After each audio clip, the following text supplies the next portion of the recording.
Olá, minha gente! Estamos aqui novamente com uma história diferente. E hoje eu trouxe para vocês um livro que tem no monte das nossas escolas. Esse livro já circulou bastante aqui na nossa rede. Você, inclusive, pode ter dele em casa.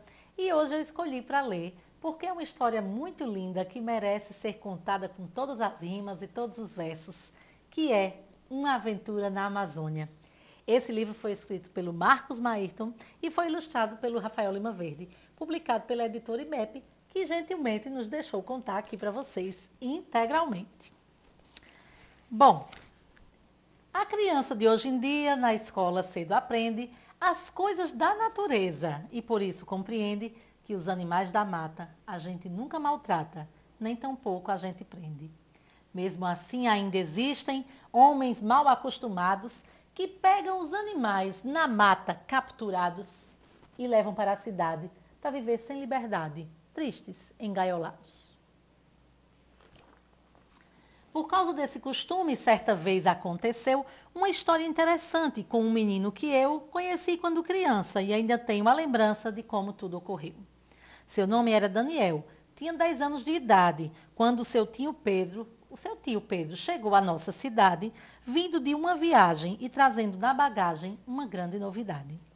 O tio falou para ele: "Este é o seu presente que eu peguei lá na floresta, onde fui recentemente. E pensei, esse bichinho vou levar para o meu sobrinho. Ele vai ficar contente." Olha o que era o presente que o tio deu para Daniel. Ai, ai, ai, ai, ai. Era um macaco-aranha, bem pequenino e peludo. O pelo preto e macio parecia de veludo. Daniel, assim que viu, ficou feliz e sorriu. Pensou, como eu sou sortudo? Então guardou o macaco em uma jaula que havia no quintal de sua casa e era ali que todo dia Daniel alimentava, com muito jeito cuidava do bichinho que crescia.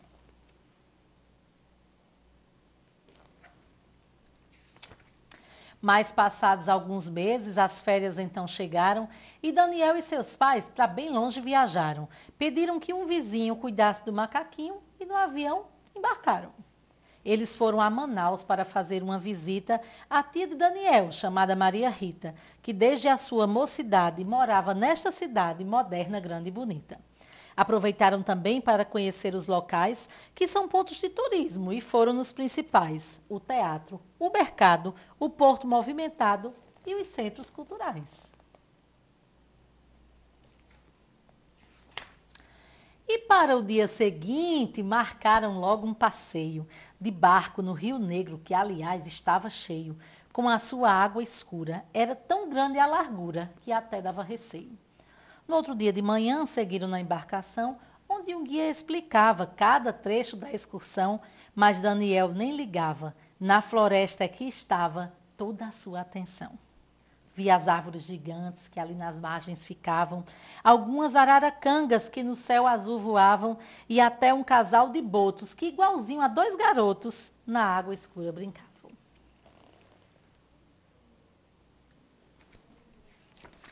Aquele foi um passeio para ele nunca esquecer. Até índios de verdade ele pôde conhecer, mas não imaginaria o que ainda iria em seguida acontecer. A divertida excursão já estava terminando e o barco já estava para o porto retornando, quando apareceu na frente, em meio à água corrente, um grosso tronco boiando. "Cuidado!" gritou um homem. "Vamos bater nesse pau!" E o piloto do barco manobrou depressa a nau, mas não deu para desviar. Ele não pôde evitar aquele choque fatal. Bum! Quando o barco se chocou com aquele tronco imenso, abriu no casco um buraco que deixou o barco penso. Passageiros assustados gritavam desesperados. O ambiente era tenso. Mas com muita habilidade, o piloto controlou aquela situação que ali ele enfrentou, mesmo muito avariado e com o porão inundado, o barco não afundou.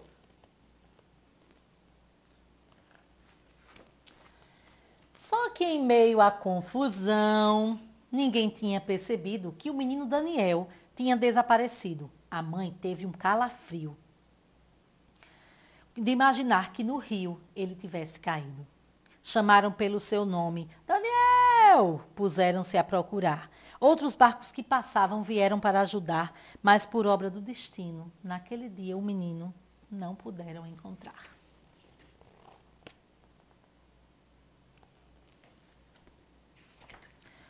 Apesar de muitas buscas que foram empreendidas, as chances de encontrá-lo estavam todas perdidas. Daniel ia boiando, depressa se afastando, com um colete salva-vidas.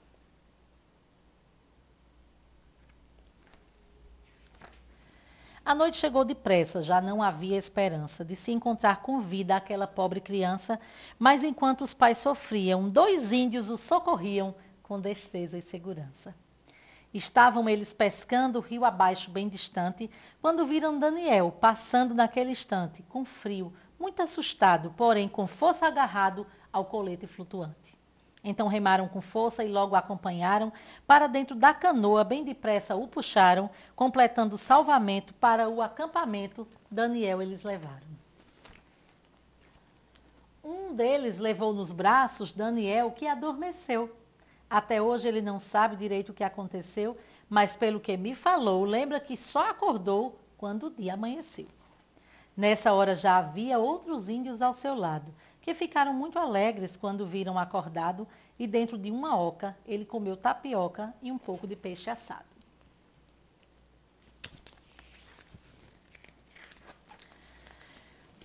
Deles não eram todos que falavam português? De um grupo de 50, talvez só uns 2 ou 3. Por isso, um que falava explicou que ali passava um barco uma vez por mês. Enquanto o barco não vinha, o jeito era esperar. Muitos dias na aldeia teria que demorar. Daniel então chorou, mas em seguida aceitou o que tinha que passar.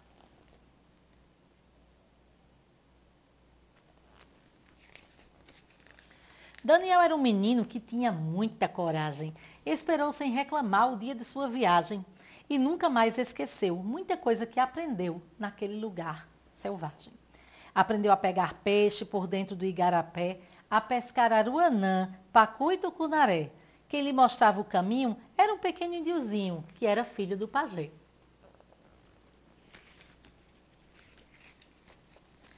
Aprendeu nomes de aves, de peixes e animais. Cada dia que passava, aprendia um pouco mais. Só lhe doía a saudade de sua casa na cidade, de estar junto com seus pais. Às vezes, quando pensava na sua família ausente, ele imitava um guariba com seu grito estridente. Vendo o que acontecia, o pajé sempre dizia: ele é índio como a gente. Um dia o pajé chamou Daniel e disse assim: tempo de menino branco nessa aldeia está no fim. O seu barco não demora. Menino não vai embora sem se despedir de mim. Entendendo que o barco brevemente chegaria, Daniel não se continha, tamanha a sua alegria. Pulava de tão contente, pois agora finalmente para sua casa voltaria. Nessa hora um índiozinho quase chegou a chorar e perguntou ao pajé: ele não pode ficar? Ele agora é meu amigo, gosta de brincar comigo, por que ele tem que nos deixar? O pajé lhe respondeu: Curumim vai entender, quando estiver maior e puder compreender, que para todo ser liberto existe o lugar certo, onde ele deve viver. Daniel ficar aqui seria uma crueldade, como fazem com os bichos que levam para a cidade. Por isso ele deve ir para lá se reunir com seu povo de verdade. Então, no dia seguinte, o barco por lá passou e, com destino a Manaus, Daniel nele embarcou. Com uns 4 dias mais, encontrou com os seus pais, onde tudo começou. Quando chegou em Manaus, houve uma festa no porto. Diziam que Daniel fora dado como morto, mas agora regressava para a família que amava, gozando todo o conforto. Depois de ter retornado para a cidade onde nasceu, contou-me toda a aventura que na floresta viveu, como os índios lhe salvaram e também lhe ensinaram muitas coisas que aprendeu. Falou-me que muitas vezes na selva estava sozinho e lembrava da família, seu amor e seu carinho, e ficava imaginando: eu acho que eu estou passando o mesmo que aquele macaquinho. Ele então rezava: Deus me ajude a sair desta. Se voltar para minha casa, eu não vou nem querer festa, mas eu prometo fazer de tudo para devolver o macaco para a floresta. E de fato foi assim que terminou esse drama. No dia em que Daniel foi dormir em sua cama, só aceitou se deitar depois do pai entregar o macaco para o Ibama. Do Ibama, o macaquinho foi morar em um zoológico, onde teve tratamento médico e odontológico. Lá foi readaptado para depois ser libertado em um parque ecológico. Daniel hoje é adulto e fala sempre comigo. Ainda gosta de aventura, de brincar com o perigo. Macacos não teve mais, mas dos indígenas e animais continua muito amigo.